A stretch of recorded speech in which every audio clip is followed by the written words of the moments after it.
I'd like to bring us back into open session. We will start our meeting with a Pledge of Allegiance. First, I need to report that during closed session, no action was taken. So we're going to do our Pledge of Allegiance, and I would love to have Joelle lead us in it. Please stand.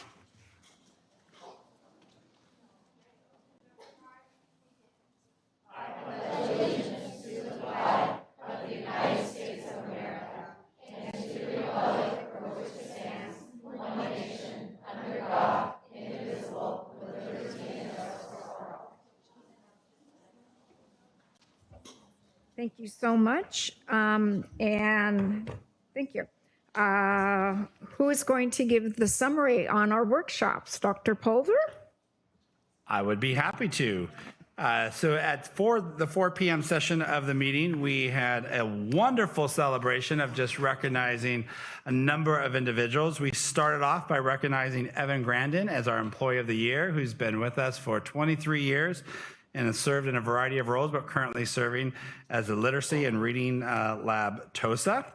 We then got to recognize and honor Gurjeev and Mohinder Sethi, who helped us raise funds to be able to build the Oasis, which is the outdoor garden at Los Alamitos High School, right adjacent to the well space, as our district hero of the heart. And then Ed Services got to recognize several individuals who received after completion of their 5 years of professional development for new teachers, they earned this coveted blue jacket. And so we got to recognize and honor them. And then we got to recognize some of our veteran teachers. This is for the first time where we've tried to find a way that they could also earn this coveted blue jacket. And so we got to recognize several of those individuals as well. Okay, thank you so much. Before we go into our reports and recognitions, we have 2 action items that we're going to take care of first.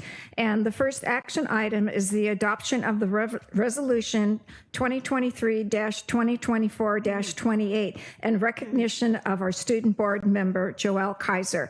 And Mrs. Davidson, would you please read the resolution? Gladly. Resolution 2023-2024-28 concerning Joelle Kaiser. Whereas Joelle has served as the Los Alamitos student representative to the school board for the year 2023-2024 school year and is a valued member of the Los Alamitos High School Associated Student Body. Whereas Joelle has been attending Los Alamitos School since kindergarten and continued through 12th grade. First at Weaver Elementary, then Oak Middle School, and finally Los Alamitos High School. Joelle is an outstanding student, which is evident when you speak with her teachers, past and present. Whereas Joelle has been involved in multiple school activities, including participating on the nationally award-winning varsity song team. She spent all 4 years at the high school studying American Sign Language and is a part of the American Sign Language Honor Society. Whereas Joelle has also been involved with many activities outside of school as well, Joelle participates in a nonprofit organization called Friends of Rossmore Library, engaging as a student representative in another board that raises interest in and fosters literacy and a love of reading in the community. Additionally, Joelle enjoys spending time with her friends and family more than anything else, but also enjoys lecturing at her church and being involved in the community. Whereas Joelle has received leadership recognition for her participation in the Los Alamitos Associated Student Body, and she will be attending the University of California, Irvine, go Anteaters, in the fall, majoring in computer science. Now, therefore, be it resolved by the Board of Education that Joelle Kaiser be recognized and publicly commended for her outstanding representation and service to the Los Alamitos Unified School District. Adopted this 14th day of May, 2024. Thank you. I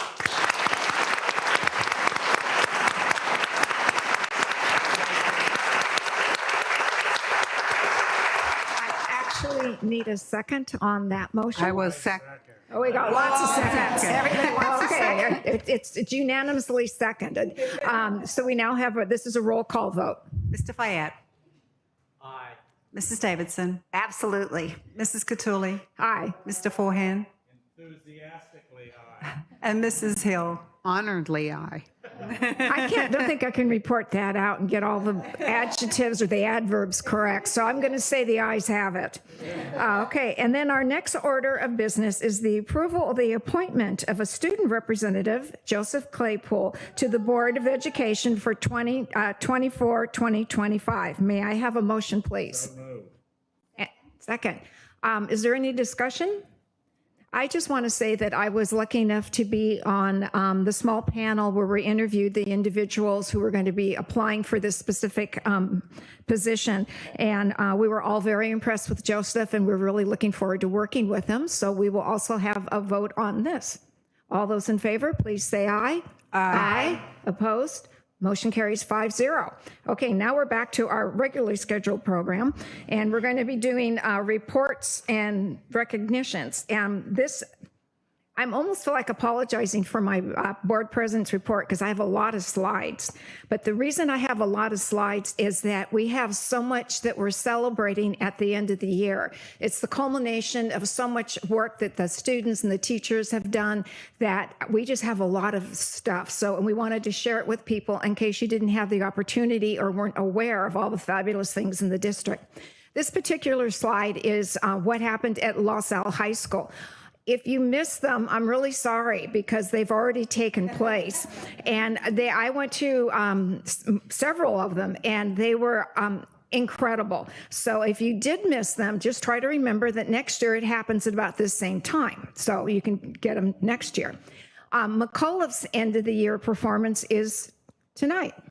So we are currently missing that also. But what they have done in the past, I obviously am not there tonight, is that they take different rooms within their middle school, and then they'll have like the film, the dance, choir will be performing, you know, instrumental music, and it's really a fun festival night. So maybe next year we can go to it. And then Oak also has their instrumental music. They have their choir performing. They're having an art exhibition and a science fair. We have the STEAM and the art showcase on May 29th. May 17th and 18th is when the choir is going to perform. And I also want to call your attention to the Little Square, which is the Oak versus McAuliffe track meet. We have been doing this for a long time, and it's just really fun because the kids participate in a track meet at their school site. And then from their school site, they will take like the top 3 or 4 of every grade level, and then they compete against one another. And I particularly like watching the 8th graders because the people they're competing with most likely will be their teammates in just a few months. So, but it's a fun thing to do. And with only having 2 middle school, we can't really have intramurals because it would just be the same people over and over again. So that's coming up too. And then also the month of May and our entire year, we really focus on taking different individuals, groups of individuals, and recognizing them and thanking them for everything that they have done. The print is a little small there, but we actually start back in February, which is National School Counseling Week. And particularly since COVID and everyone's recognition of all the stress and what we deal with in our daily life, mental health has become so much in the forefront. It's good that we recognize these people, but we have everyone listed there. And obviously May, we have Teacher Appreciation, we have Administrators Day.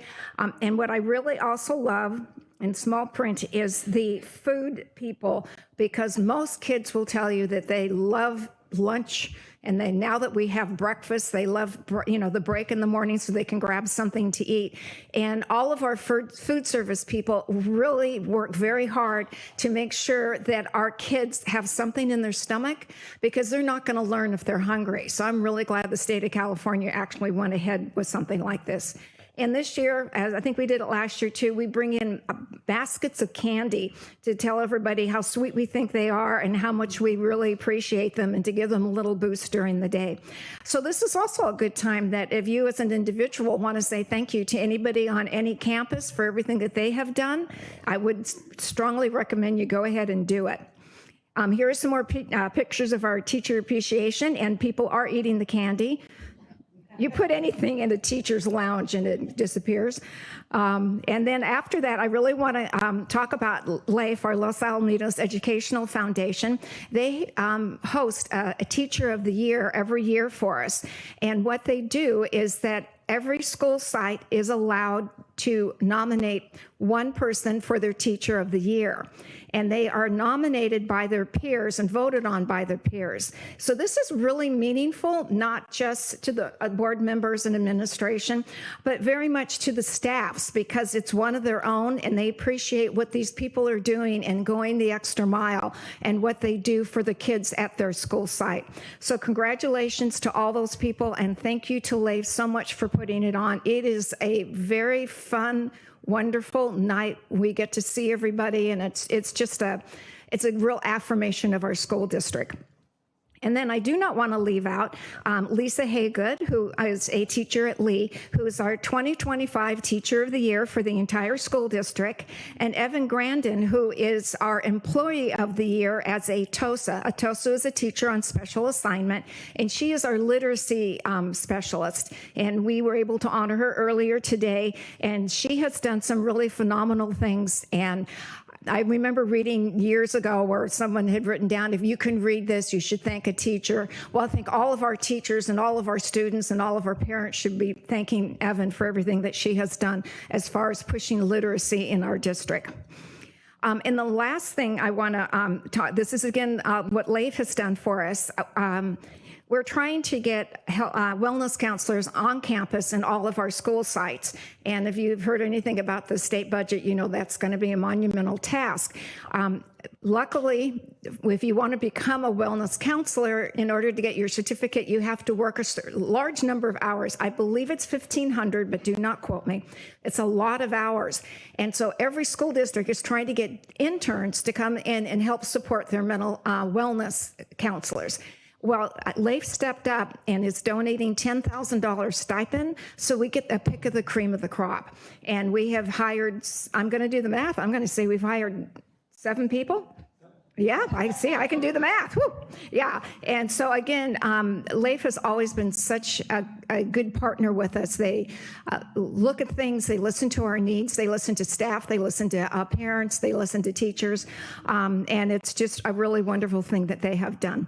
And the last part of my little run on here is that Dave Barker is a math teacher at the high school. He teaches like calculus and classes that I haven't taken. And he is actually in the contest for the Reader's Digest America's Top Teacher. So I'm going to say it, and then I want everybody to write it down because it's a long address. You can vote at americasfaveteacher.org/vote/2024/David-Barker. So I hope somebody wrote it down. And it's kind of like American Idol. You have to vote on them every week. But he was number 4 in the United States last week. So I'm really hoping that people will take this to heart and vote. You can vote either, once you get onto the link, you can either vote through your Facebook page, or you can pay $1 and you can vote, but then you get 2 votes. And then I'm thinking, that doesn't sound like kosher election proceedings. But hey, you know, if it's for the good of our staff, who knows? We might want to go ahead and do it. So that is my report, except for what do board members do, where I try to explain some of the things that the board members do. I don't have any slides on this, and I'm going to try and make it as entertaining and as quick as possible, because I want to talk about our fiduciary responsibilities as being board members, which probably will cause people to have their eyes roll in the back of their heads after I just said it. That is also one of our most important responsibilities. If we do not take care of our money, our school district can go bankrupt. So it is really our responsibility as representatives of our community to keep track on how we're spending our money. We have approximately $115 million a year. 85 to 87% of that goes to salaries and benefits, which it should. We're a service industry. This is what we do. We don't make things. We inspire individuals to go forth into the world and do good things, and that is a service industry. But as a new board member coming in, we have to learn about so many things. First of all, they have government accounting codes that I had never encountered in my professional life before, and I still don't really know what all of them mean. They have all these numbers, and they have to put them somewhere, but as long as our CBO knows what she's doing, I'm happy.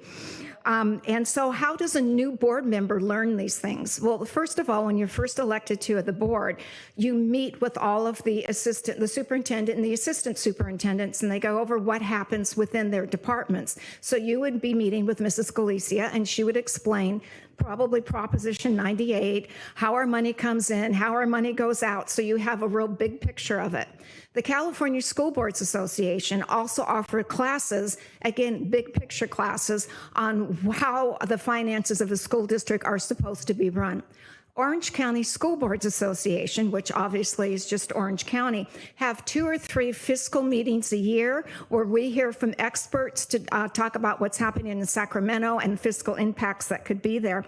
And AXA, which is the Administrators Association, also frequently has articles, and Andrew is very good about sending them to us so that we try to keep up with it. Also, just reading your newspaper to find out what Sacramento's planning on doing. Education is such a large part of our California budget that it really, you just read the newspaper and you can think, oh, this is good, or usually, oh, this is bad. So it's good to pay attention to it.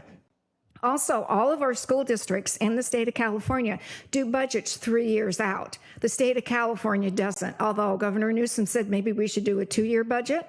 And then we are also audited. We are audited yearly, and we get a report from the auditor, and that's about 1 inch thick. And if you go to enough classes, you kind of know what to look for when you're going through that thing.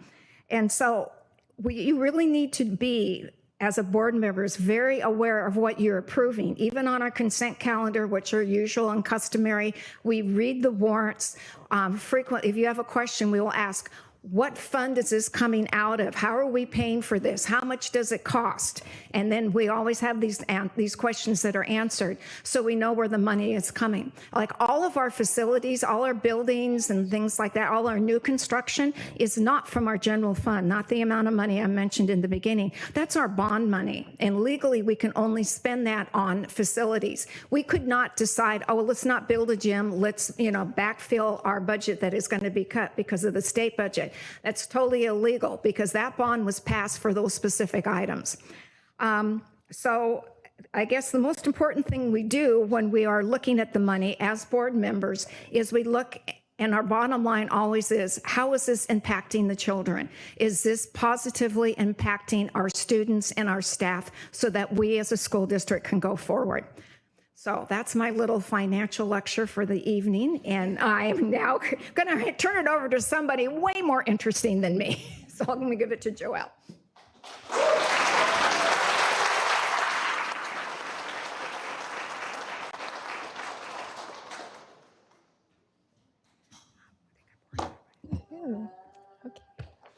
Good evening, President Catulli, esteemed board members, Dr. Pulver, ASP peers, hey, and any community members watching in person or online. My name is Joelle Kaiser, and I'm your student representative to the Board of Education from Los Alamitos High School.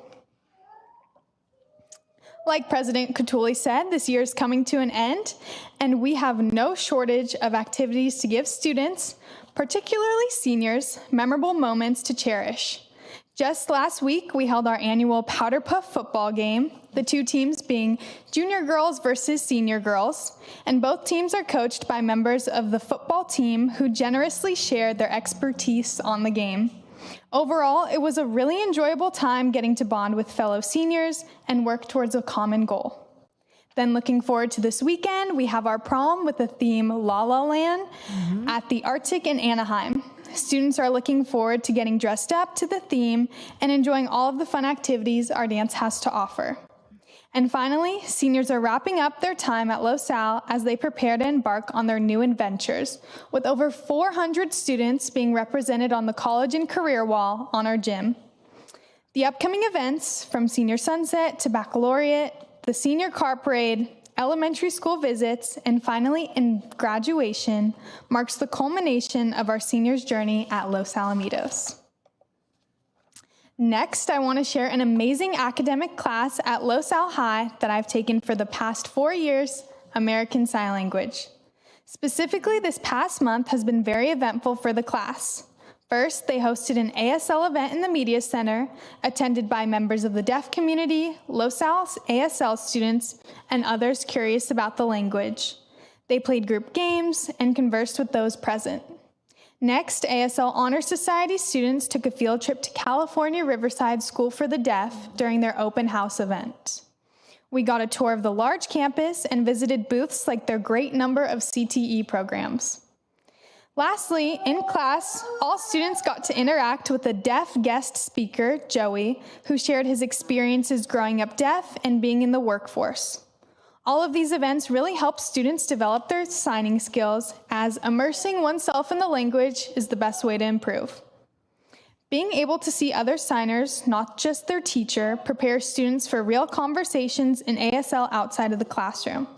And I want to give a huge shout out to Mrs. Bennett for providing her students with these amazing opportunities, as well as making every day in the classroom a valuable experience. And moving forward to our athletic spotlight, swim. This impressive group of student athletes claimed the title of Sunset Surf League champions. Something unique about the varsity swim team athletes is that they arrive on campus as early as 6:30 a.m., then go to intense morning practice, then start their school day. Truly a testament to how devoted our swimmers are. Swimmers say that their favorite part of the sport is feeling like an integral part of such a fun aquatics program. And now spotlighting this photo class was totally a full circle moment for me as I took this class my freshman year. It was cohort A, there was desk shields, all that jazz. But that was 4 years ago, and it's amazing to see the class thriving today. This particular day I was visiting, students were making cyanotypes, a very old school type of photography. It involves taking an image, dipping it in a liquid coating, and laying it on a paper. Then students take their paper outside to expose it to the sun, while also getting some fresh air, some of their favorite parts of the project. Then the photos are washed with water and dried, and the final results are just gorgeous, and everyone's image is totally unique. And moving on to our award-winning journalism program, the Griffin Gazette. Now, this is an impressive group of Griffins. Not only do they create relevant and well-written articles, but they also hold broadcasts imitating a live news segment, another way in which they are establishing themselves as a dynamic program on campus. They write over a plethora of categories such as politics, editorials, various reviews, and activities on campus, just to name a few. They are under the leadership of Mrs. Francine, who motivates them to write to their fullest potential. And we're so proud of all of our Griffins at the Griffin Gazette. And as I close my final board report, I would like to take a moment to express my appreciation for the opportunity to be a student board member here at the Los Alamitos Board of Education. To each and every member of the board and executive cabinet, thank you so much for welcoming me into this position and entrusting me with this responsibility. Your support and guidance have led me to have a deeper appreciation for my school and confirms that I will be Los Al for life. And as I pass the metaphorical baton to the next student board member, I would like to share with you what makes Joseph Claypool so great. He attended Hopkinson Oak and is now a Los Al Griffin. There he is a member of various clubs from CSF to Red Cross Club and holds leadership positions in Los Al Pickleball Club and one of our favorites, Kindness Club. In addition, he was a member of our soccer program for 2 years. His favorite memory, scoring a game-winning goal in an intense league match against Huntington Beach. Outside of school, Joseph works as an assistant manager for a local UPS store, where he occasionally will run into some Los Al staff. Joseph has already done some great things, and I'm confident that he will be a great addition to this board, and I wish him the best of luck. And with that, I'd like to open the floor to any final questions or comments from the board. Okay, board, who, Diana? No, sorry. I just called on you. So are you excited about prom? Yes, I'm so excited. This venue is gorgeous, and we're going to have a lot of fun activities, and the food. Yes. I'm really glad to hear that. And Joelle, thank you so much. You have been so professional and so amazing in bringing us a really unique and very widespread view of the high school. And we really appreciate that in you and wish you all the luck as you go forward. Thank you. You'll go last. Yeah. I'm going to go do that after everybody says I'll just something. be quick. Joelle, you've been absolutely fabulous. It's obvious you get the applause, and we're always most excited to see your presentation. No offense, anybody else. None taken. Because you just give us the heartfelt insight as to what's going on in campus, and you make it very personal and individual. And we can't thank you enough because we don't get that inside look at campus life. So as a fellow anteater, I'm very excited you're going to Irvine. It's wonderful and close to the beach. Have fun. I just want to say thank you for the slice of life that you bring. You are my second favorite part of the evening. The first part is the chocolate cake I get to eat at the break, or the cookies. No, thank you for all you do, and congratulations on UCI. My wife graduated from there just a couple years ago, so good choice, and congratulations, and good luck in your future endeavors. Thank you. And Joel, just stay there, please. Okay.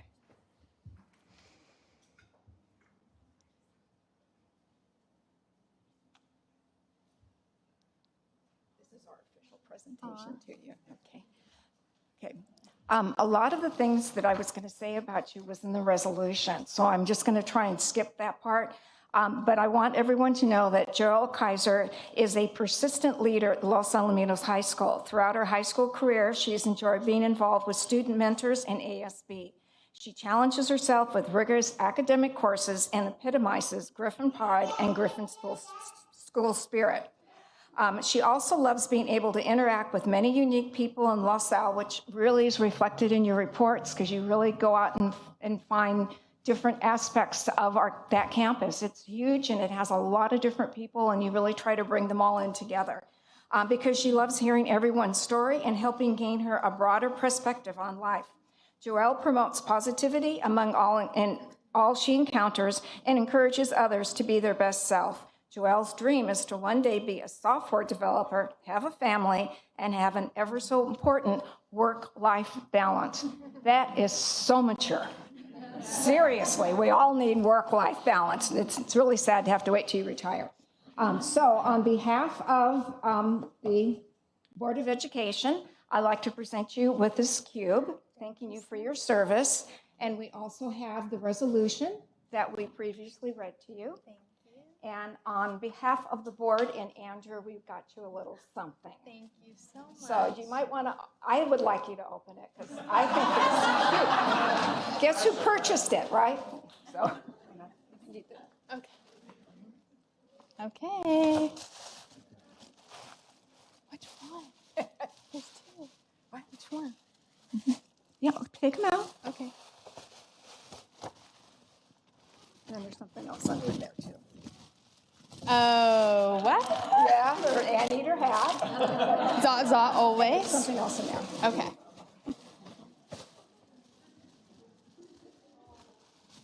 Oh, that's adorable. Isn't that cute? I mean, I like the anteater. Yeah, love it. It's so cute. Yeah. Thank you so Oh, much. you're so welcome.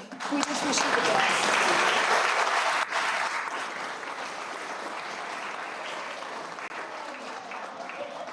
One more, Joelle.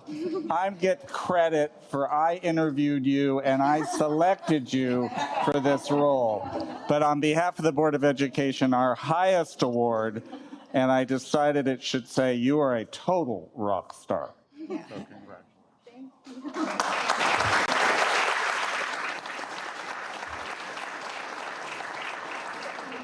Thank you. Mrs. Reed, would you like to take over the next part of the? Mrs. Cotillo, would you mind? I would like to share some praises for Joelle as well.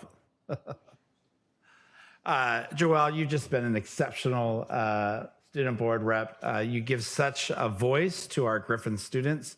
It's a pleasure to sit next to you every meeting. I look forward, as many have shared, you just bring so much life and passion, and it really grounds us in the work that we do. All of us here are really committed to students, and to have a student serving and giving us a voice is something so powerful. What I love as well is, Mr. Forehand had shared when we were interviewing students last year, and there was some great students that we got to select from, is there's multiple pathways to be a student board rep. And I just think it's important to recognize and how much our ASB students rally behind one another.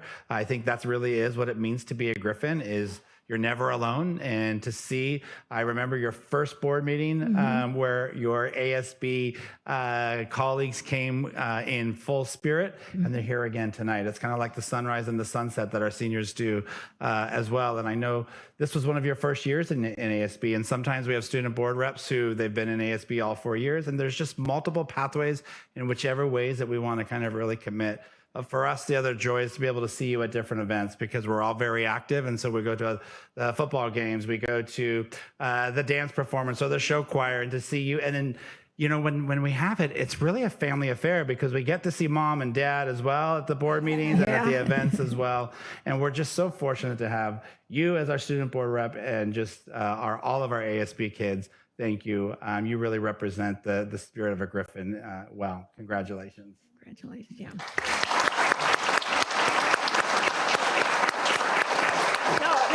And I want to apologize to you, Dr. Pulver. I'm sorry, I forgot you.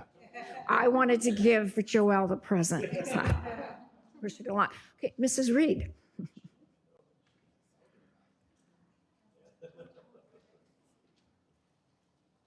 Thank you so much, President Catulli. I'd love to welcome up our new student board representative, Mr. Joseph Claypool, to the podium.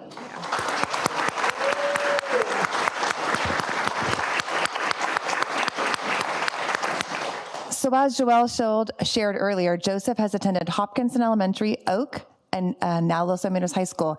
Joseph promotes community among all he encounters and encourages others to be their best self. He hopes his future follows his passion in aviation and applied mathematics. Currently for him, the idea of being an aeronautical engineer is the most appealing. Joseph has participated as a part of the soccer team at Loso High School. He is extremely involved in clubs on campus as the founder and president of the Pickleball Club and vice president of the Kindness Club. On top of leading clubs, Joseph is also a member in multiple other clubs such as Spanish Honor Society and the Snow Sports Club. Joseph has enjoyed meeting the students and teachers of the district and credits them with fostering positive character changes and becoming more comfortable and confident in himself. And we are just thrilled to welcome you to the board for the next school year, Joseph.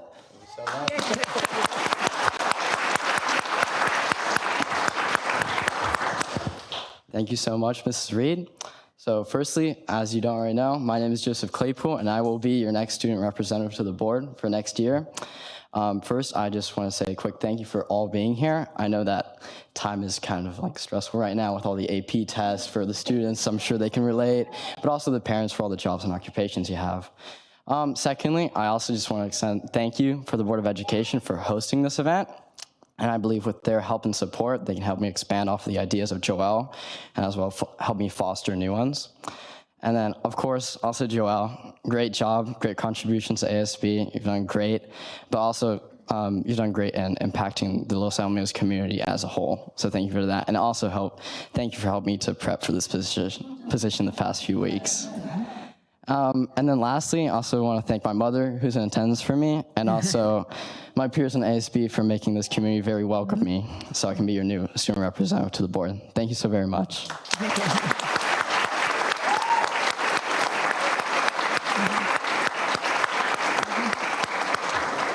And we're looking forward to working with you next school year, Joseph.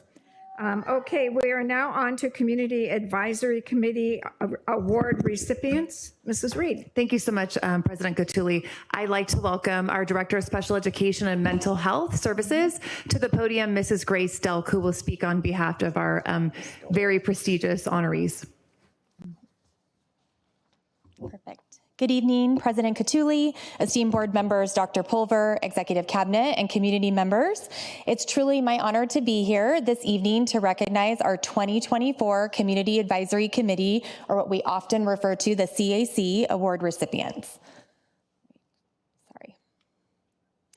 So the Greater Anaheim SELPA CAC is composed of parents and staff members from the 6 school districts that make up our SELPA. The primary purpose of the committee is to facilitate communication and understanding, leading to improved special education programs. The Community Advisory Committee to the Greater Am SELPA and the Los Alamitos Unified School District would like to acknowledge the award recipients for the 2023-2024 school year who have gone above and beyond for our students with special needs.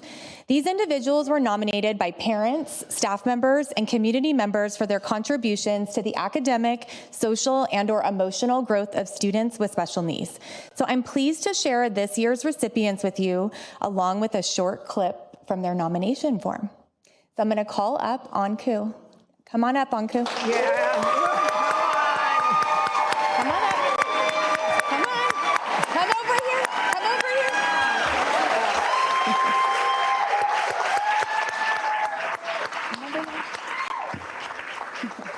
So Anku is the head custodian at McGaw Elementary School and has been an integral part of our district since September 2003, almost 21 years.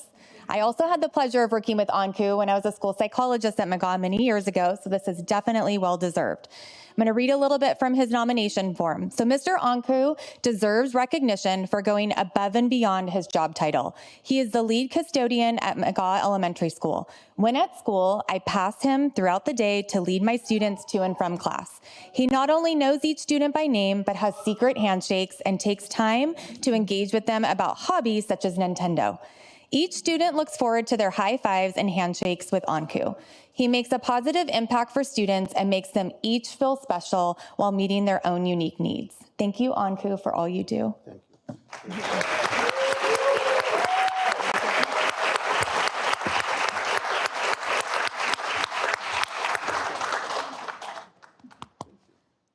Hold on. Don't go away. On behalf of the Board of Education, you make us proud, and I am privileged to serve on the SELPA board, and you make us doubly proud. So thank you. Yours says, thank you for being amazing. Congratulations. You can stay here. I'm gonna sit here.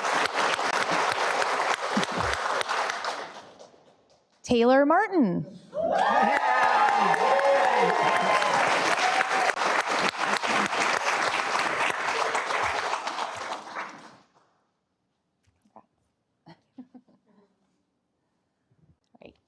So Taylor is an education specialist at McGaw Elementary School and has been working with the district for the past 5 years.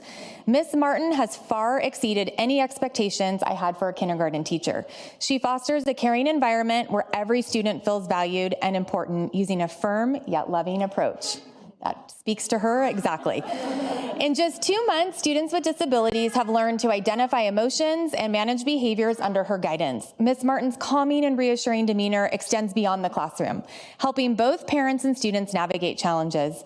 Her commitment to each child's growth and well-being is evident as she collaboratively addresses any issues that arise.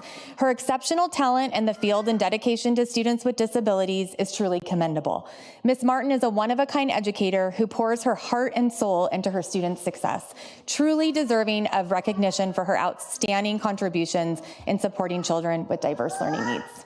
Congratulations, Taylor. Let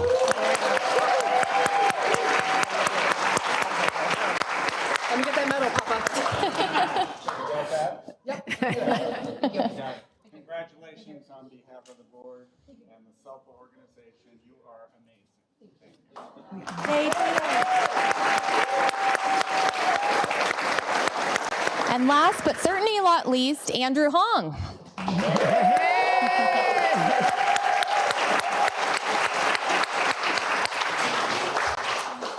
Andrew Hong is an education specialist working with our students at Los Alamitos High School, and he has been supporting our students for the past 4 years. Mr. Hong goes above and beyond for his students. He is a wonderful role model and an asset in the classroom, on campus, and then in the special education program. He demonstrates his commitment every day by his skills and dedication to teaching in the classroom and his interactions with all students. He's an excellent example of an educator who inspires and leads his students through his engaging teaching, his caring and compassionate interactions with students and adults, and his professionalism at all times. My daughter has truly been fortunate to call him teacher and mentor. Congratulations, Andrew.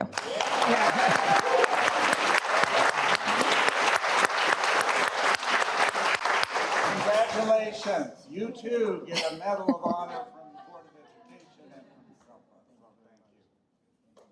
So thank you. Perfect. Thank you. Congratulations to everyone. Dr. Pulver? I think so.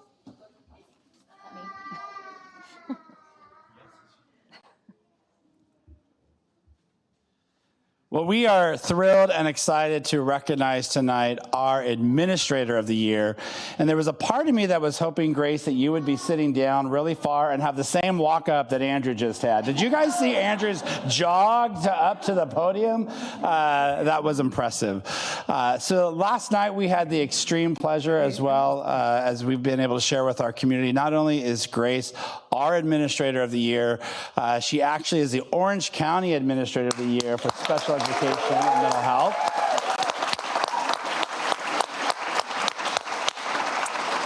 And last night we had a dinner that was at the Irvine Marriott put on by AXA, and her family got to be there, and Jameson, her son, I wanted him to be able to come up onto the stage to be with me, to be part of the award, and they wouldn't let us. So I said, well, we run our own rules tonight. So Jameson, would you like to come up and stand next to Mom? You don't have to give a speech.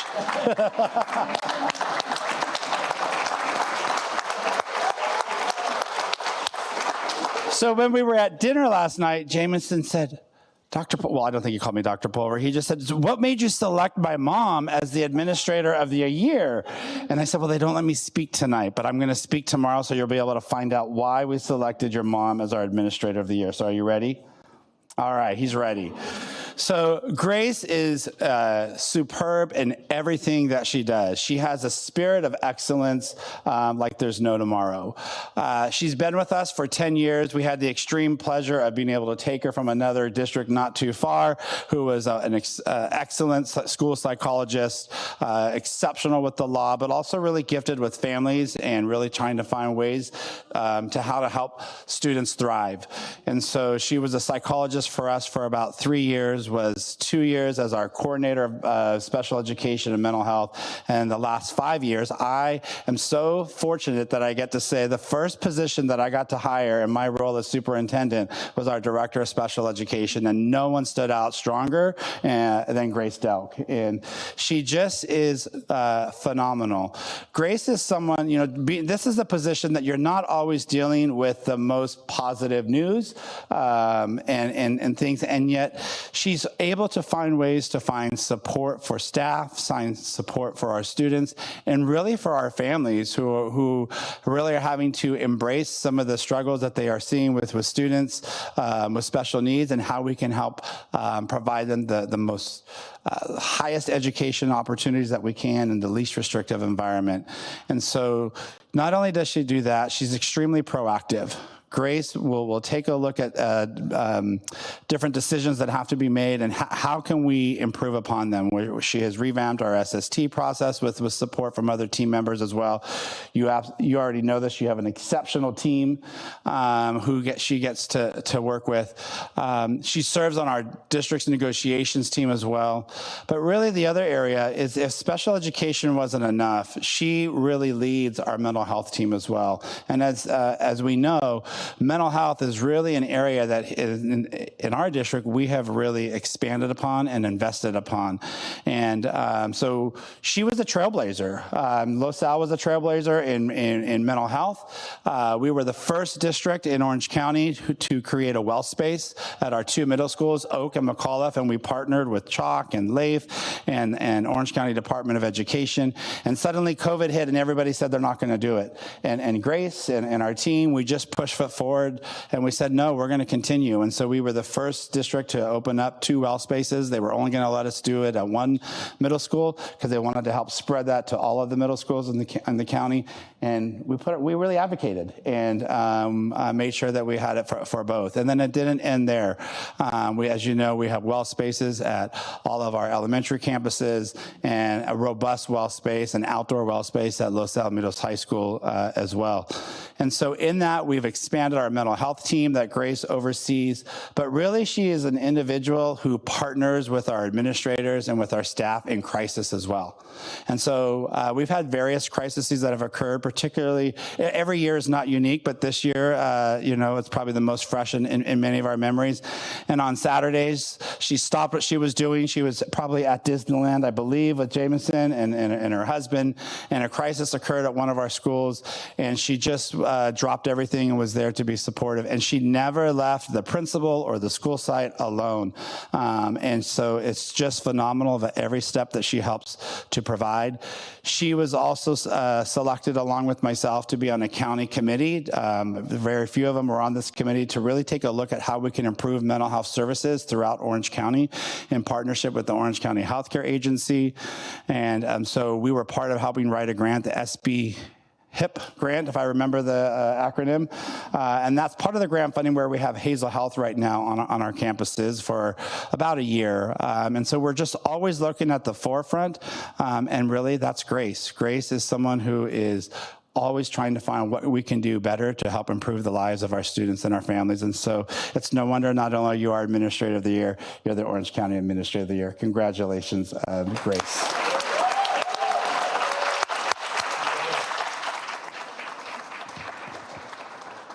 So I've really been blessed, I would say, to have Grace on my team for the past 7 years. I knew I loved her the first time I met her because I think she was the only woman taller than me in the district at the time. And so to be on the Ed Services team, you really have to be 5'10" or taller. And so that's what attracted me to you. However, I think what stood out the most is your courage. And so I think it's something in education that people don't talk about a lot, is the courage that you have to show up with every day if you truly want to make an impact in a child's life. And when we're talking about special education and mental health, sometimes it's the courage to lead a very difficult conversation. We're really fortunate in this community. People choose to send their children to us every day. And at a very young age, sometimes children show up and they're not exhibiting the behaviors or the cognitive abilities that we dreamed for them when we were pregnant or we delivered the baby. And as they come to school, sometimes it becomes more apparent that they're not typical. And so we look to very special people on our school sites to lead these conversations with our families and help get them early intervention services, help them see the amazing things that all children are capable of. And Grace gets to lead that work every day, and she does it with a sense of urgency. I was really fortunate to work for our prior superintendent, Dr. Sherry Kropp, and she would say all the time, kids only get first grade one time. They only get fourth grade. Their senior year only happens once. So it's on all of us in this room to make sure that every moment, every day that a student shows up, that is their one shot, right? They don't get a do-over. As educators, we show up every year before the school year begins. And I always love the night before school starts because the schools are quiet and the classrooms look perfect, right? And so as we wait for those kids to walk in the door the next day, I just feel really blessed to live in this community, know that we have a strong woman like Grace leading those conversations of empathy with such a strong work ethic. This is a woman who shows up 24/7, and that's what we're called to do when we're privileged to work in a community like Los Alamitos. And so she trusts us with her own child, which I think speaks volumes for all the other educators in the room and people who get to work here every day. So I am very proud to lead a team that you've been a part of for 7 years, and just personally thank you for showing up as your best self every day.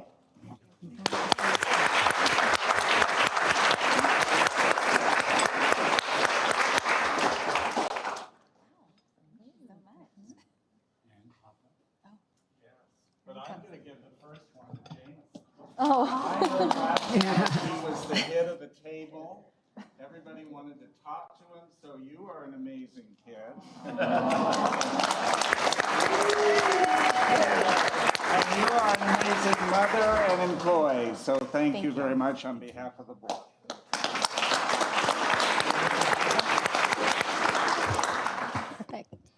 Well, thank you so much, Madam President, esteemed board members, executive cabinet, and community members. I'm deeply honored to serve in the Los Alamitos Unified School District alongside a visionary board of education, a supportive superintendent, and an outstanding administrative team.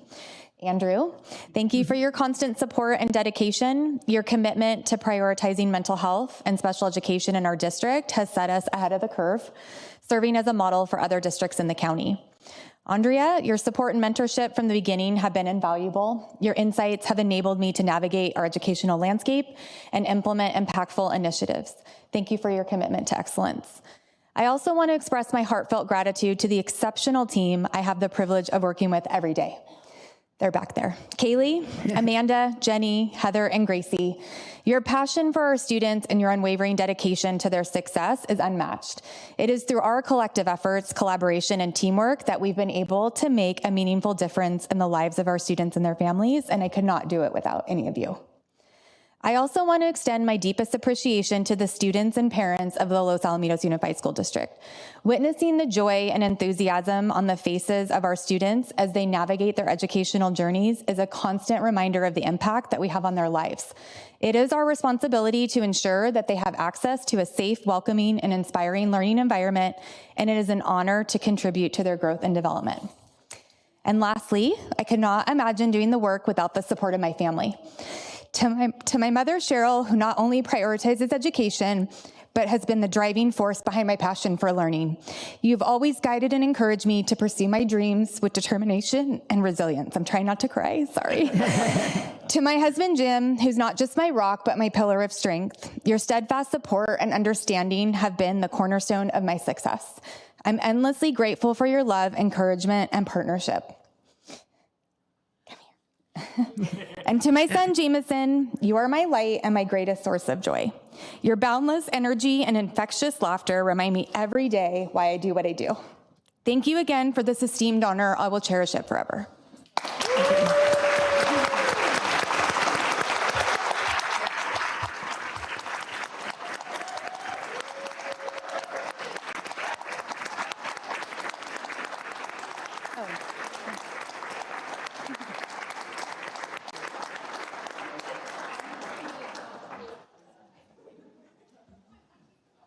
Grace, could you make your family stand up so we could actually see them? I mean, we had dinner together. So if Cheryl could stand up and Jim and everybody, just so that everybody knows the family. Yeah. That's my mom, Cheryl, my mother-in-law, Joan, and my aunt, Barbara. Yeah. Her name is Barbara. And my husband, Jim.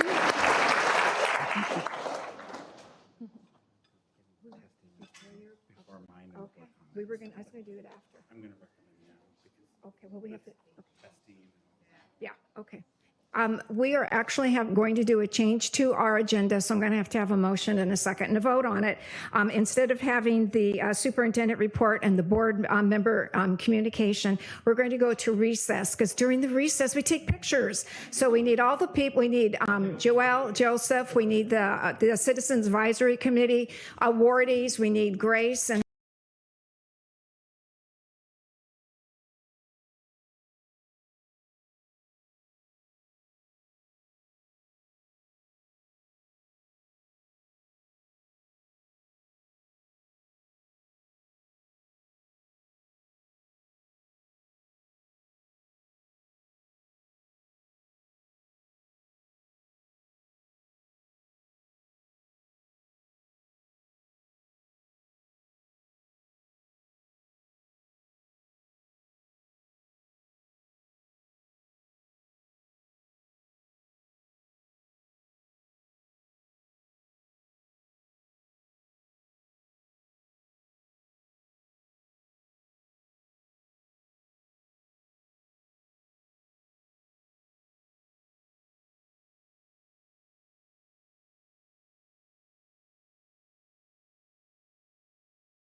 Welcome back from our recess. We took some pictures and said goodbye and congratulations to a lot of people, and we will now have our superintendent's report. Thank you, Madam President, esteemed members of the board. Thank you for allowing us to move where our recess is so we could get some of the kiddos home after a busy week that's going on for all of them. So once again, we were really elated to be able to have both of our middle schools who were selected as California Distinguished Schools. And just, I believe it was last week, a week and a half ago, we were at the Disneyland Hotel with Tony Thurman, State Superintendent of Schools, and all the schools who were recognized had a celebration. Our board president, Mrs. Catulli, joined me along with Evelyn Garcia, the principal at Oak Middle School, and Mr. Eddie Quartermarsh, the principal at McAuliffe Middle School. So just a huge shout out to our staff who really are the ones who make it possible, who run to our kids, who make sure that they're doing everything they can to help connect with our students and provide unlimited opportunities for them. So we could not be more proud of the accomplishments of both of our middle schools. So congratulations as 24 Distinguished Schools Award. And then next, I thought I would just briefly remind our public that even though our school year is winding down, we've actually been ramping up to prepare for summer programs. The district really does operate 12 months out of the year for a variety of programs. And thank you to our staff who are willing to extend their employment into the summer to really serve the ongoing needs of students at all levels. And so at our elementary, we have our elementary summer academy that will be at LAE this year. You can see the dates from the 17th of June to July 17th. That's about the dates for all, so I won't read the dates ongoingly. Then we offer, and all of this is for students who meet certain requirements to really help them remediate and get them to be get them to have more keys for success so that they don't have a lapse in the educational programs provided to them so that they can continue to be strong academically. So 5th through 7, kind of our middle school bridge program, that's going to be held at McAuliffe Middle School. And then we do something special for our 8th graders who are really kind of rising 9th graders. They're going into 9th grade next year. And so we focus on humanities and mathematics. And so that will be at Los Alamitos High School. We'll be there. And then our traditional summer program as well for our high school students, along with our credit recovery program that has different, and they break that into 2 semesters, so first semester and second semester. And then something relatively new within the state of California, something called, there's so many acronyms in education, so I was trying to get rid of the acronyms there, but it's called, sometimes you might hear the word ELOP or ELOP, people say it differently, but it's really just an expanded learning opportunity program for students who qualify in different categories, and it's typically those students that would qualify for low income, foster youth, or EL, TK, or kindergarten through TK through 5th grade traditionally. We do have a 6th grade program as well that they can qualify for during the school year. And so that is an expanded learning program that the state provides some additional funds for us to be able to offer programs to them for an additional weeks. And so we're going to be hosting that at McGaw Elementary School, which is separate from our regular summer school program, but it is the same dates from June 17th to July 17th. No schools on June 19th and July 4th and 5th due to the holidays. And then extended school year is for students who are on an IEP, and their IEP dictates that they should have an extended school year program. And so for preschool through 12th grade, we have locations at Weaver, LAE, McAuliffe, and our Los Alamitos High School. And then our adult transition program also offers an extended school year program for students. And that will be held here at their normal classroom, which is right here at the district office. We'd love to have our adult transition program students with us all year long. And then a program that we started a few years ago, really responding to different needs. We call it Griffin Connections, which allows our students to be able to take a few social studies courses. There's, I think, 2 or 3 courses that they can take, 3 different courses and they can take that through us rather than through an online program somewhere else over the summer. And so we offer kind of a hybrid where it's Zoom and in person. And again, I won't read the dates there for the community, but parents have signed up for that as well. Again, the same observance of the holidays during that time frame. Really excited to say that Camp Fun in the Sun, which is our extended daycare program, their program's full already for this summer. So enrollment is closed. But if you are someone who is still looking for opportunities, summer camps or summer enrichments, we have options for you.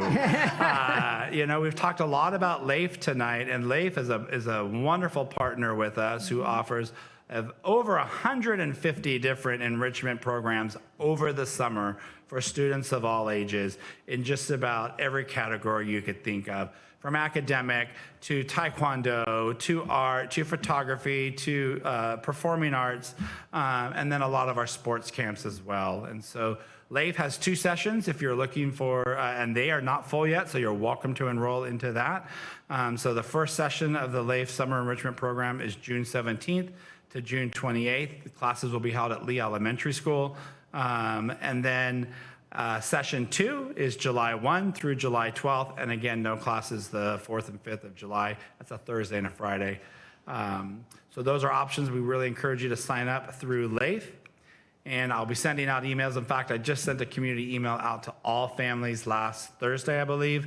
And then LAIF also, all of our athletics and many of our performing arts programs as well offer camps in the summer as well, and most of them go through LAIF. And so we have our summer enrichment programs. You can see the plethora of summer camps in athletics, from basketball to diving to football and lacrosse and soccer, etc., track and field. And then our summer camps in the arts is our Excite Mr. Molenkamp's choir program. And then Ricky Jones has a great summer camp as well for dance. So if you want information or updates, visit laifforkids.org/camps. End of the year activities, it's going to seem very busy. I won't read all of them once you start to see these tables. I tried to color code them, but just for the community, this is a busy time of year where we have our 5th grade awards at all of our elementary schools, and they host them at different venues, but mostly at our middle schools or the McGaw Auditorium. And you'll see they range from May 20th to the 28th, all at 5 p.m. Our middle schools have our 8th grade award nights. McAuliffe is at the Quad and Oak is in the amphitheater. Both of those are being held on May 21st. And then over at Los Alamitos High School, senior awards night to our baccalaureate performance, senior car parade in concert with RHA, who was our Hero of the Heart, I believe just last year. And then one of the signature events, I don't know of another district that does this, and it was brought to us, the idea several years ago, to have our Griffins seniors come back to their elementary schools that they attended. And it can be, if maybe you didn't go to our high school, but you were with us at our elementary, you're welcome to come back too. We've had some students who left for the private schools and have come back to come visit on this day. So all of our schools, that's on June 3rd, and the times vary by school site. You can see the times there. And it really is probably a highlight for our seniors as well to come back and see both their classmates as well as their teachers from where their journey started in Los Al Unified. And then senior graduation, we are excited. That's June 4th at 7 p.m. We were able to get a little bit later time slot for some of the heat, so it should be much cooler.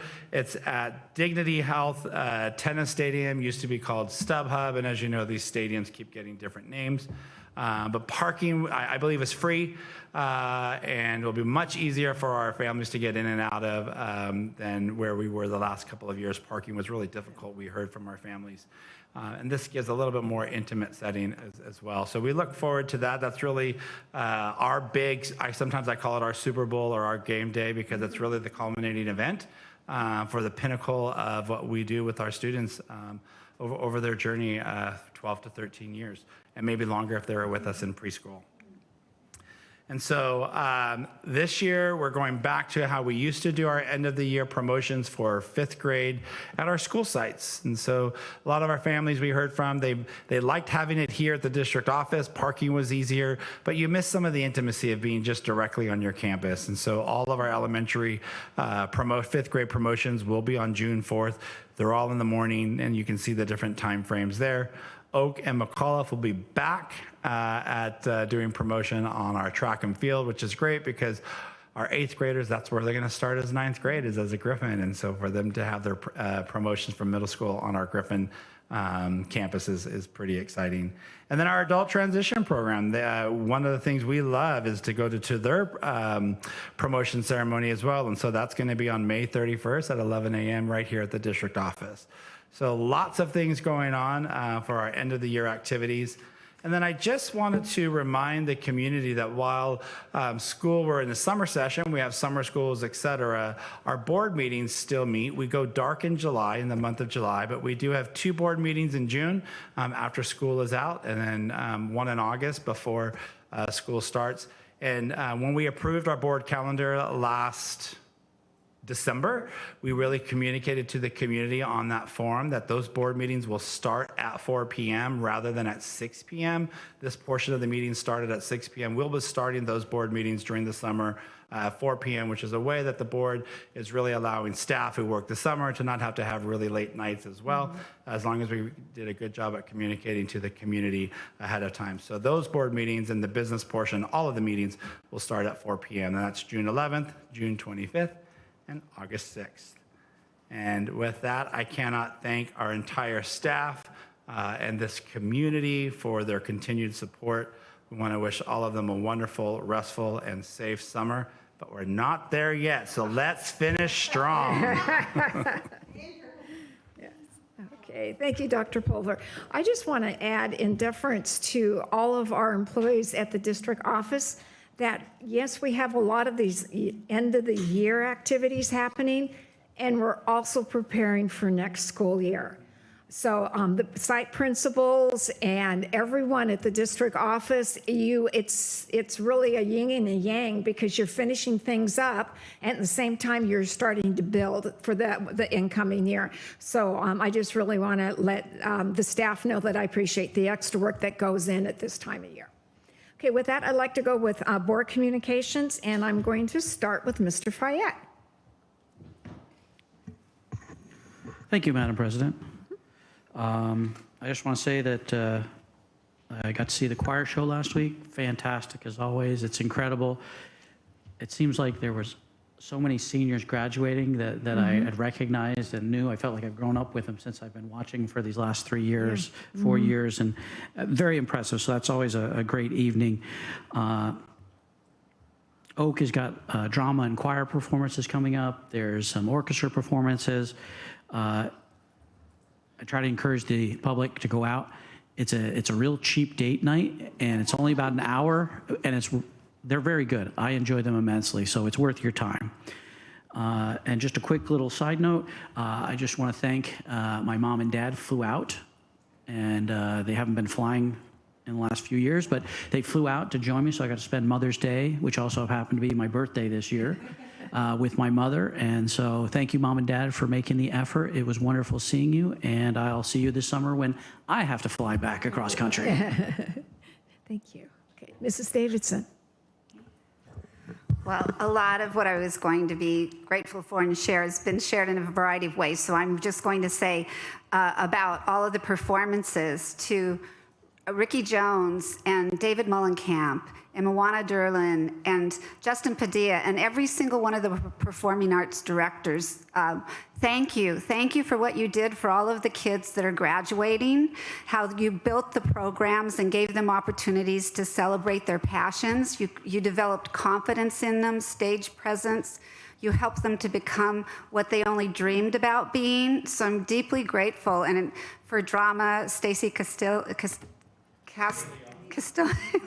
I didn't do well in foreign languages, but all of the directors in every department, thank you so much, because I know that those seniors are leaving with a lot of love in their hearts for their experiences and their connections and engagements, and you're so responsible for that. And for many, you may have charted a course for them. I want to also express my gratitude to President Catulli for giving me the opportunity to be a poor substitute for her at the, it was called the Celebration of Success Ceremony. It's the North Orange County ROP program in which they honor a student from every district that is a part of their organization that participated in the ROP program. And we had a winner in our district, and we also had a finalist. The winner gets a $1,000 scholarship, and the finalist gets a $200 scholarship. Our winner was, sorry, here, lost my place.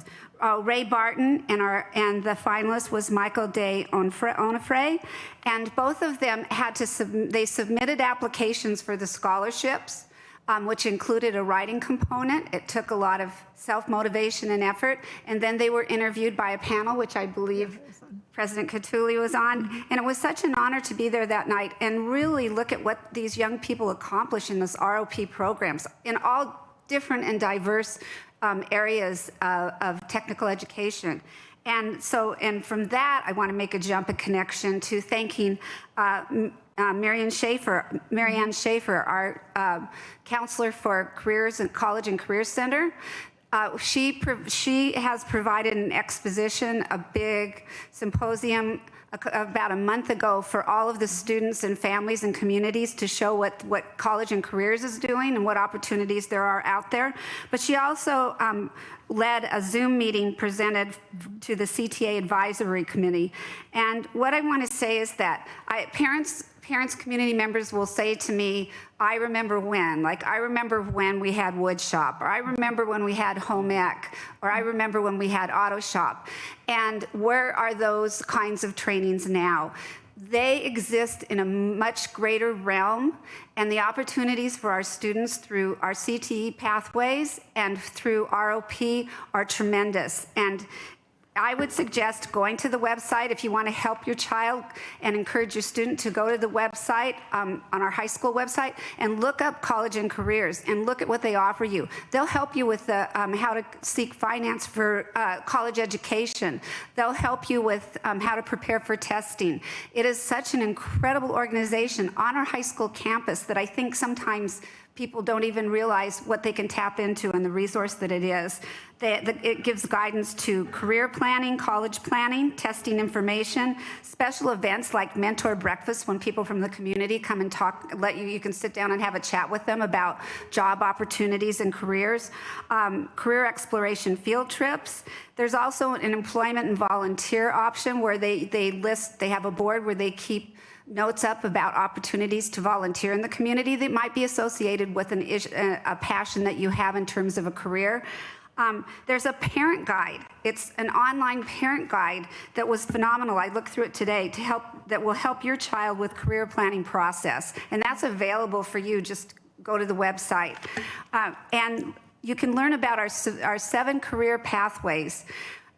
Kids, you might gravitate towards math or science or like computer science. Whatever it is that our fire science program is phenomenal. Our students have the opportunity to channel those passions in a particular direction and pursue one of our pathway chords. We have 7 career pathways available to our students. They include biomedical, computer science, emergency response through ROP, engineering, film and television production, sports medicine, and technical theater. And I would be here all night if I even tried to explain what one of these pathways encompasses, but you can find out about them by just researching that website. The components for earning a pathway include 5 semesters of class work, and if you think, well, my child can't do that because he or she is on a different path academically, there are AP classes that your child is taking anyway that would be a part of that pathway. And they have field work, and then you do a certain amount of hours of field work where you get hands-on experiences and you get to be mentored by experts in certain fields, and then you create a portfolio. You also learn how to write an application and how to be interviewed. It's an incredible program. So I really invite you to go to the Los Alamitos High School website, College and Career Center, and just have a great time looking at all the opportunities that our students have that go way beyond auto shop, woodworking, and home ec. I would like to say thank you to our site PTAs for holding a wonderful breakfast celebration honoring some truly wonderful individuals throughout our district with honorary service awards. And those individuals included 3 of my fellow board members, Meg, Chris, and Scott. So congratulations to all of you and to every recipient. And I thank the PTA for all the good work that they do with our students. And finally, I just want to say congratulations to our seniors. You have left your mark on the world already. I mean, you have given us so many wonderful performances, games, debates, MUN. You have touched our hearts in so many ways, and you need to believe in yourself. Go after your dreams, because as a late bloomer, I found my son asked me, what career would you have done if you wouldn't have been a teacher? And there isn't one. There isn't. I had thought about politics. Now that I ran for the board, that's not happening. But I will tell you that I would never have changed what I did. And I owe that to Terry Fieldson, my kid's kindergarten teacher, and the passion she showed in her classroom that maybe told my heart, this is what you want to do. So eyes open, ears listening, go out and find that passion. You don't have to know it when you're 18 years old. You just have to know what you love. So I wish you all the best as you graduate. Thank you. And Mr. Forehand. When I recapped where I'd been the past month, I saw so many ways that we provide connections to schools, whether it was the Los Al dance program, the jazz competition last weekend, color guard, show choir, because all these are things where research says they do better academically and look to a better future if they're involved at school. So I shout out everybody with that. Shout out to the Rotary who joined the Youth Center for Night at the Stars, and you just had to sit there and listen to 18 students who gave back to our community. It was huge. I also wanted to shout out Mrs. Vu, who brought brain work to LAE. She's done it with the Weaver 5th grade and now the LAE, where they partnered up with a buddy in the autistic program and learned all about autism and how they could help make a difference. Let's see. Leif, the Teacher of the Year program, was the best I've ever been to in 45 years in this business.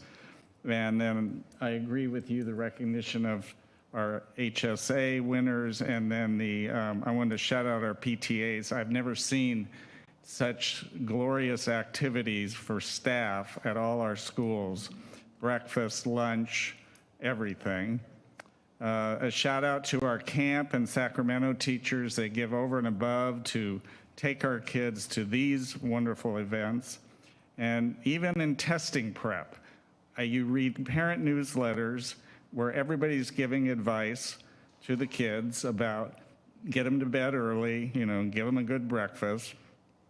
And then I had the pleasure of being able to write my 4th grade grandson a letter that was put on his desk the day he sat down to start his testing.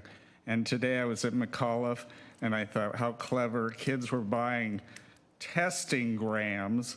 They got to pick out a candy. This one said, "Don't be sour about testing." And of course it was Sour Punch candy, which will be delivered, I think, Ms. Avalos, tomorrow in or sometime during the day. Delivered in the class that they're taking the test.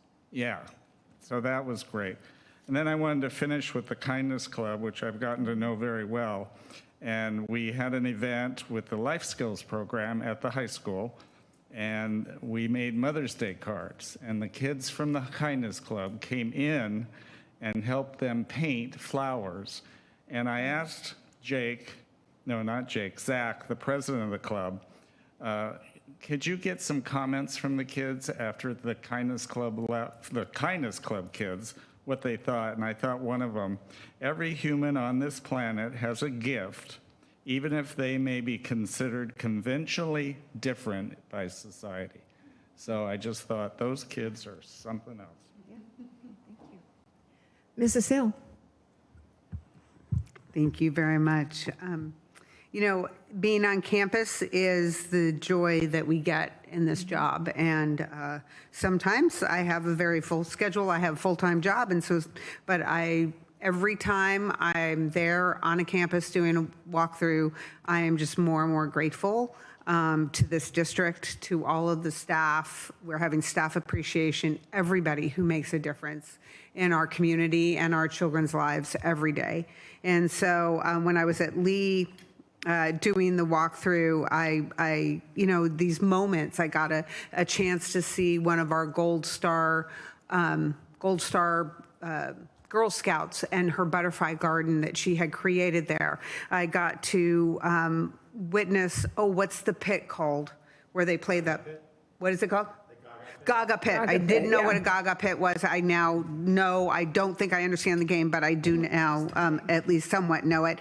And then I also saw, talking about kindness, during recess, there was a young man who had lost the use of his legs and was in a wheelchair, and he was out on the basketball court with a bunch of kids around him, all playing and incorporating him. And it made my heart so full that those are a lot of our children that are out there. And so I also, when I was at Rossmore for open house, we had 2 full rooms with the STEM fair.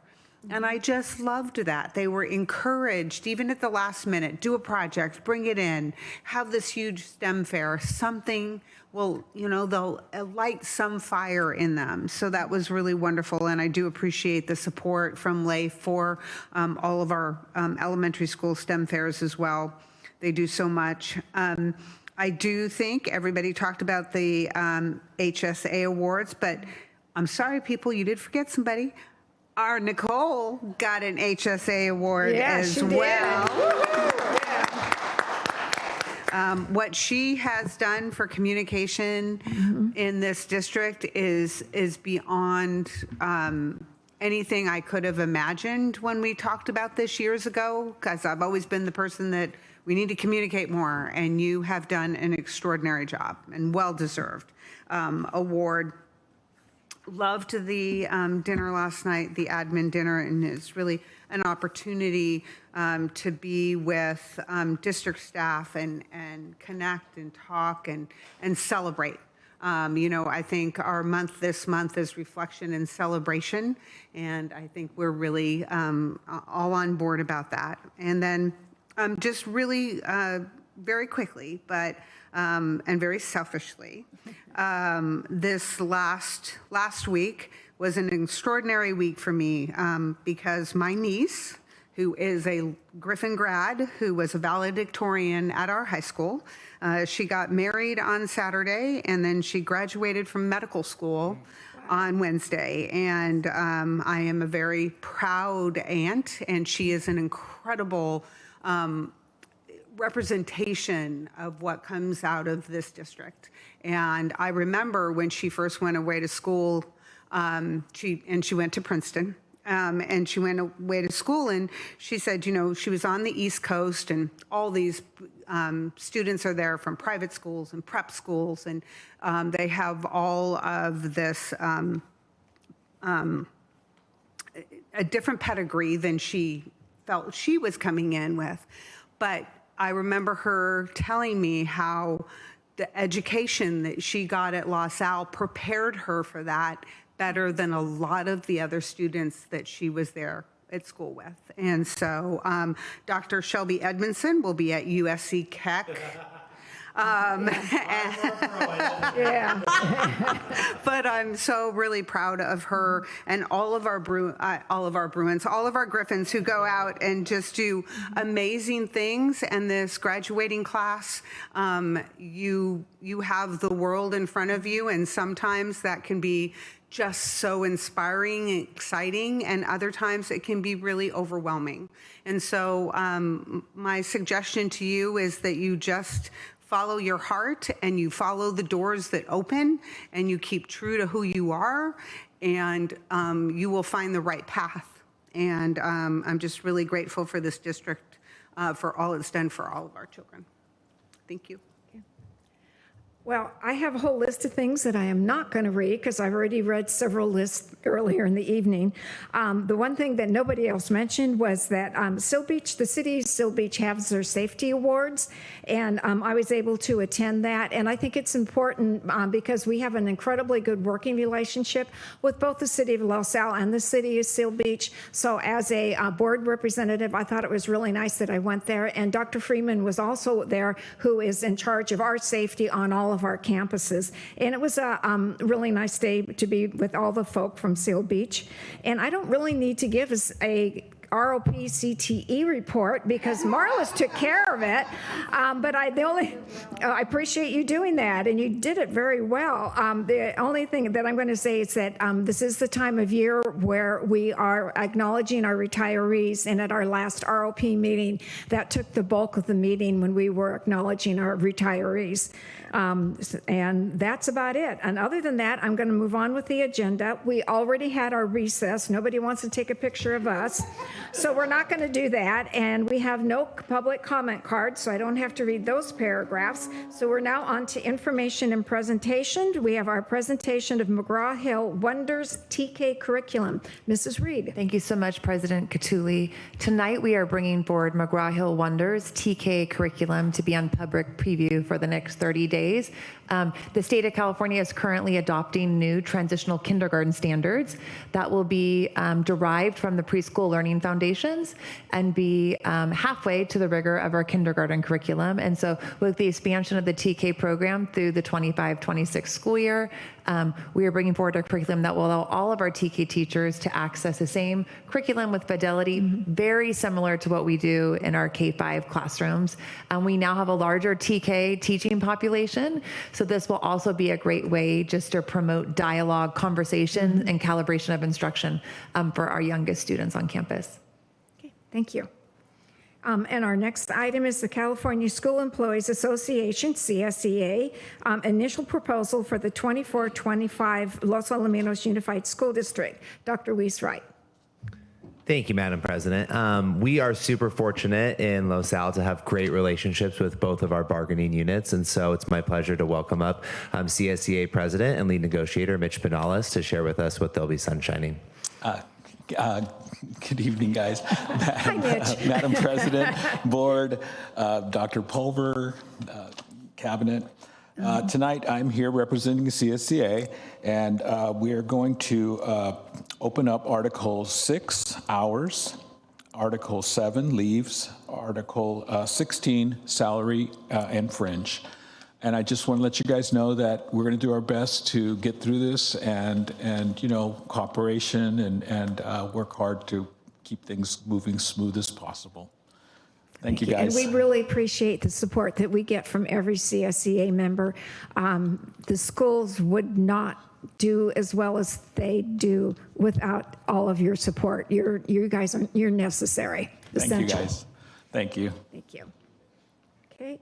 The next item is the Los Alamitos Unified School District initial proposal 24-25 to the California School Employees Association. Dr. Weiss-Wright. Yes, thank you.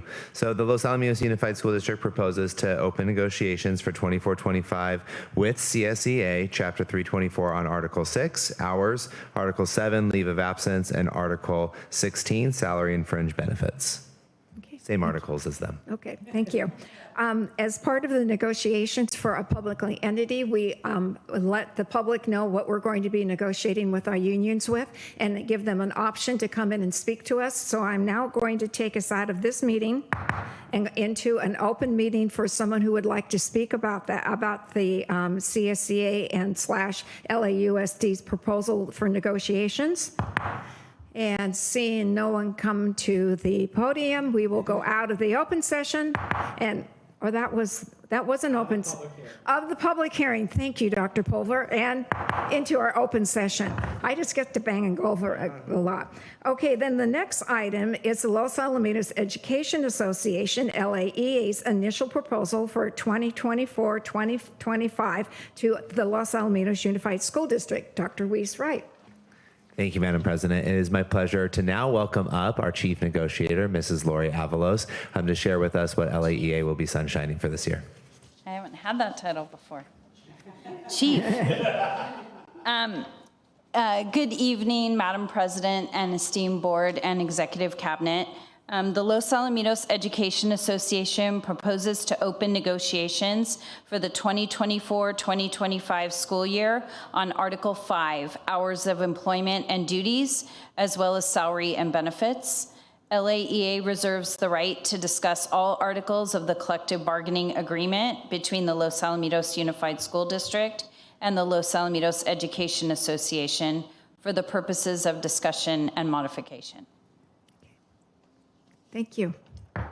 And now we have the Los Alamitos Unified School District initial proposal for 2024-2025 to the Los Alamitos Education Association.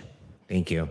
Yes, very similarly, the Los Alamitos Unified School District proposes to open negotiations for 2024-2025 with the Los Alamitos Education Association on Article 5, Hours of Employment and Duties, as well as salary and benefits. Okay, and now I get to bang the gavel. We are now going out of open session into public hearing. Is there anyone who would like to speak to these issues? I'm sorry, I have to keep, okay, gaveling, thank you, Dr. Pulver, into the public hearing. Is there anyone who would wish to address this issue? No, then we'll gavel out of public hearing and back into open session. Now I don't have to do it. I have one more time to do it. Let's see if I can do it correctly. Okay, so we do these negotiations with both of our unions, and we do it very collaboratively. So we just start now to get things going. Our next thing is a public hearing to this proposal to increase our developer/school facility fees. So I'm going to gavel out of my open session into a public hearing. Does anyone like to speak to the proposed increase to our developer fees/school facility fees? I just wonder if you would like our illustrious Assistant Superintendent, Mrs. Elvia Galicia, I would give love a little Mrs. insight on it. Galicia to talk about it. Absolutely. Thank you, Madam President. As you know, every 2 years, the State Allocation Board approves increases to developer fees. These are the amounts that districts can impose on developments within our boundaries. These funds are used for improvements to our facilities. And therefore, we've done the development fee study, and it gives us the opportunity to abide by those new rates. So we're increasing those fees effective 60 days after the board approves the resolution, which will be brought forward as an action item. Okay. And I just would like a clarification that any of these fees which we collect, which are not very much money because you really need to have development to actually collect any substantial amount of money, but regardless of the amount of money that is collected, this money is designated to facilities only? That is correct. Yeah, so Facilities again, only. it's like what I said before with our fiduciary responsibility. It helps with our facilities. And we do this about every 2 years. Is there any other questions or comments? Okay, now I'm in public. You're in public right now. I'm in public right now, so I want to go to public hearing and go back into open. Good job. Oh, I don't know. I had a lot of help. Okay, now we're on to our consent items, and I do have that 11U should be pulled. Are there any other pulls? If there aren't, then I'd like to entertain a motion to approve consent item number 11A through T, and then V through AX. So moved. Okay. Before we have a voter discussion, I'd just like to make the comment that these items on consent are considered usual and customary of nature. It's just that we have a lot of them because it's the end of the school year and we're trying to get approvals for things and doing maintenance contracts and things like that. So it's more of an extensive list. Does anyone would like to make a discussion on the motion? Have a discussion on the motion? Then all those in favor, please say aye. Aye. Opposed? Motion carries 5-0. So, Mrs. Hill, would you like to, since you're the one that requests the poll, would you like to move the approval of 11U? I will make a motion that we approve 11U. Okay, any discussion? Yes, please. Thank you. This is the approval for college and career access pathways, a dual enrollment partnership with the Orange County Community College District. And we started this probably about 4 or 5 years ago, Mrs. Reed. I think it was pre-pandemic. And what an amazing opportunity. And for the public who doesn't know or understand, you know that students can go to a high school and they can take something called an AP class, and then they can take a test. And if they get a 3 or higher on the test, then in some colleges that will be college credit. This is very different. This is actually taking college classes from a community college. And this is an amazing way for, I think, our students to be able to, while they're in high school, do some of their general ed if they have that time to do it, so they can go into college or university a little step ahead, or also really discover pathways that may be interesting to them. Or also we have students, I don't quite understand them, but like for mathematics, we have students that we can't even provide them with the highest level of math that they can do. And then this gives them options as well. And so I'm just very grateful to the North Orange County Community College District for really looking at this creatively and partnering with us, and I just wanted to highlight that. Okay, thank you very much. Is there any other discussion? She did an excellent job. I asked for it to be pulled too. I just really think it's important that our community understands the kids, our students aren't just locked into what goes on the campus, that there are other opportunities they can explore to expand the classes that they take. And this is also a great opportunity for technical education, because the junior colleges or community colleges have the ability to offer technical ed classes that we don't offer on our campuses. It's a wonderful opportunity that once again can be explored. At the website. At the website. At the website. Okay, I just like the fact that you guys pulled it, because it shows once again to anyone who is watching this that we are trying to provide the best education possible to so many students. And every student obviously is an individual, and they have different strengths and different ways of doing things. And AP classes aren't necessarily for everyone. And this is still getting college credit. And I think what I just really like about the AP classes, and what I like about this particular program, is the students who may have been thinking, I don't think I can do that. I'm not smart enough. I don't study well. What I've heard from my children, I'm not a good test taker. I know all the stuff, but I just can never answer the questions on a test, which as a parent, I never understood. But this gives them a chance to take a class, be successful in it. And so they realize that they really can do a lot of wonderful things. So we'll get off the soapbox, and all those in favor, please say aye. Aye. Opposed? Motion carries 5-0. We're now on to our action items. And the first action item is our adoption of our retirement resolutions. I did add them up. And currently, with the resolutions that we have, 389 years in education. So Dr. Weiss-Wright. Thank you for doing that math for us, Madam President. I'm a bean counter at heart. Yes, we're very excited to celebrate all of our retirees who have submitted for retirement. Tonight on our resolutions, I believe we have 7 certificated staff and 17 classified staff, all of whom were invited to be recognized at a retirement recognition later this week and Thursday. And we're excited to celebrate them. Yeah, Thursday. Yeah. Okay. May I have a motion to approve the retirement resolutions? I so move. Second. Any discussion? Just a big hearty thank you for choosing to dedicate your life to kids. There's nothing better. All those in favor, please say aye. Aye. Opposed? Motion carries 5-0. Then we have approval of the tentative agreement between the Los Alamitos Unified School District and the Los Alamitos Education Association. Dr. Weiss-Wright. Thank you very much, Madam President. Well, we heard from Mrs. Avalos earlier this evening, and we are so grateful to have such a positive relationship with LAEA. And as you alluded to earlier, we do participate in interest-based bargaining. And so throughout this year, we made a lot of updates and changes to our contract, as well as just deepened our relationships with our teacher partners. And so tonight we're bringing forward the tentative agreement that was voted on last week by LAEA. Okay, great. May I have a motion? So moved. Okay. And I want to thank all the people involved on both sides of the bargaining table. It's a lot of time, it's a heck of a commitment, and it's work and a lot of communication. And thank you so much for what you do. All those in favor, please say aye. Aye. Opposed? Motion carries 5-0. We're now, this is the Dr. Weiss-Wright show. We're on to our approval of the 2006-2007, yes, it will come, folks, school calendars.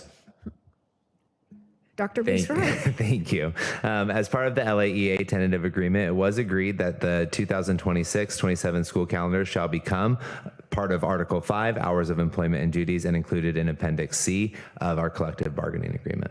Okay. I have a question. Is the school calendar for that year on our website yet? It will be after it's voted on tonight. Yep. Okay, so people who are way more organized than I am and you like to plan your family vacations, give us a couple of days and you can see what you're going to do in 26, 27. May I please have a motion? Is there any comment or discussion? All those in favor, please say aye. Aye. Opposed? Motion carries 5-0. We are now on to the adoption of Resolution 2324-26, an order of biennial trustee election and specifications of the election order. Wow. Dr. Pulver. Thank you, Madam President. As you know, this is an election year for 3 board positions. And as you can heard in the title, biennial. Every 2 years, we have board elections. The district is responsible to organize those elections in partnership with the Orange County Register and OC Vote. And so we are just setting those resolutions up to get everything ready for the election coming on November 5th, I believe it is. 4th. 4th. Okay. Oh, it's in my notes somewhere. First Tuesday in November. Well, those running, you would think they might know, but let's. First Tuesday in November.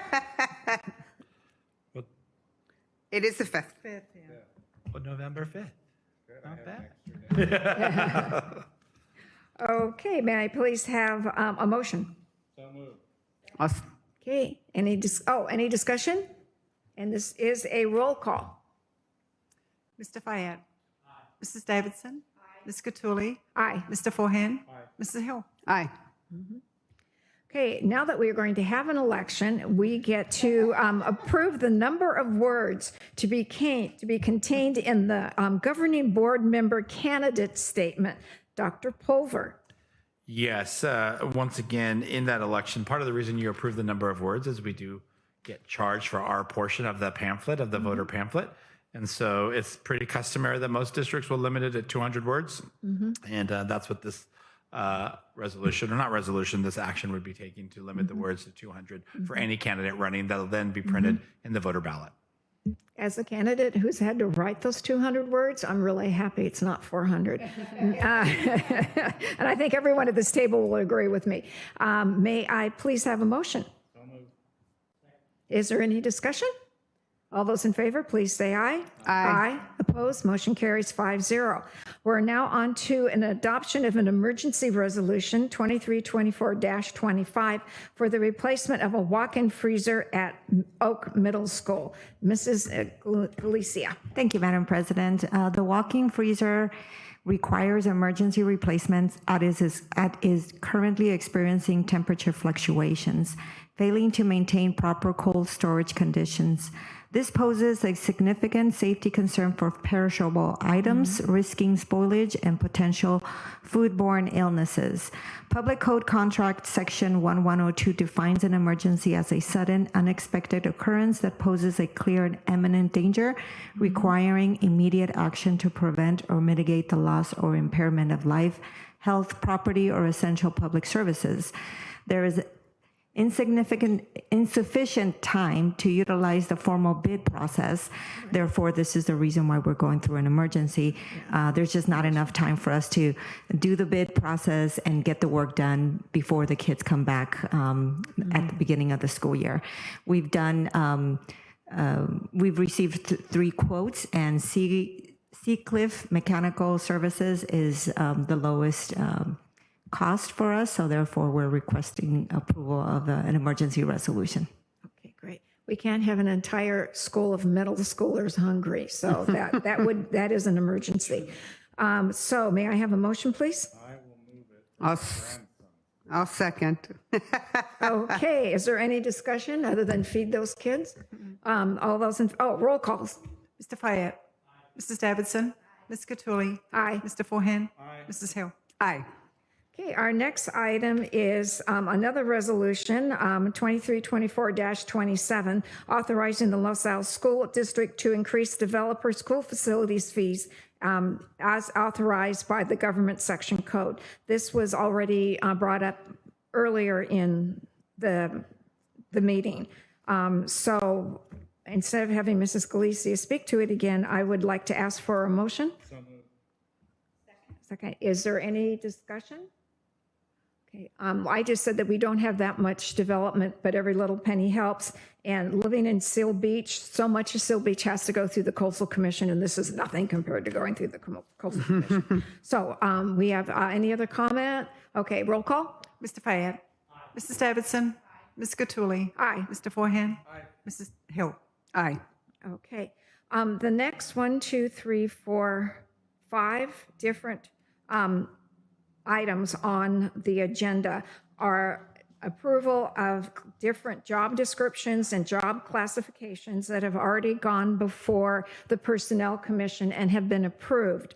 All of these are for positions that are being funded, and it's at Prop 29 or 28? 29, I got it right the first time. 28, I got it right the second time. They're all being funded through Proposition 28, which was the arts proposition that was passed about a year or so ago. So, and in looking at, we've all had a chance to read the descriptions, and I would like to do a motion where we do, now that, let's see, H through L as one motion, if that is okay with the rest of the board. Second. Okay, any discussion? Can we have Dr. Reese-Wright just give us a little bit of, you did, We can, but I just. because he's been talking all night. So, yeah. Absolutely, thank you. So the new classified job descriptions that are listed here were developed really in partnership with Ed Services and the individuals that teach at our different school sites and our various art programs. As you mentioned, Madam President, they are going to be funded with Prop 28 funds and really done to support arts instruction at our schools. Thank you. You got it. Any other questions or discussions? Okay, all those in favor, please say aye. Aye. Aye. Opposed? Motion carries 5-0. We're now on to our approval of warrants. Mrs. Hill, 52 pages? 52 pages. Yeah, I didn't finish them until Monday afternoon. Anyway, that's my problem. The warrant is our checkbook and 52 pages, and we read them. May I please have a motion for approval of the warrants as presented? I'll second. Okay, any discussion? All those in favor, please say aye. Aye. Aye. Opposed? Motion carries 5-0. We're now on to our acceptance of our donation. I am always so in awe of the generosity of our community, what our PTAs do. We have a donation here from Las Damas, which is a women's club, obviously, from Sunset Beach. And this month, they gave it for the arts program at McAuliffe. And they have had, so our total donation this month is a little over $75,000. And our total year to date is $974,515.08. We do a fiscal year, which will end in June 30th. And I am totally awed by the generosity of our community. May I have a motion, please? I'll second. Any comment? Thank you. Thank you. Yeah. All those in favor say aye. Aye. Opposed? Motion carries 5-0. We're now on to our classified our classified personnel and certificated personnel report. Dr. Weiss-Wright. Thank you, Madam President. Tonight we're submitting the classified and certificated personnel reports that reflect the changes since last month, and we recommend adoption as submitted.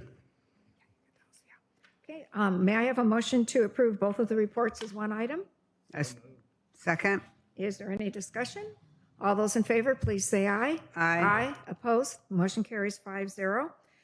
We're now on to the approval of a stipulated agreement. And Mrs. Davidson, will you please read that? Student A. Motion to approve a stipulated settlement agreement and waiver of expulsion hearing and appeals. Thank you. Thank you. It is moved that the stipulated settlement agreement and waiver expulsion hearing and appeal rights for student A be approved for violation of the following education codes 48915. I need a second. Second. Any discussion? All those in favor say aye. Aye.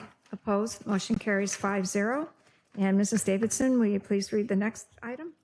Motion to approve a stipulated settlement agreement and waiver of expulsion hearing and appeals rights for student A to be approved for violation of the following education. Oh, it says A there. Oh, it said B up there. Okay. Sorry. How many? This poor kid. For student B to be approved for violation of the following education codes 48900C. Thank you. Any discussion? All those in favor, please say aye. Aye. Opposed? Motion carries 5-0. Well, is there anything else for the good of the order? If there isn't, I am going to bang the gavel one last time and say that the meeting is now over. Thank you so much. Thank you.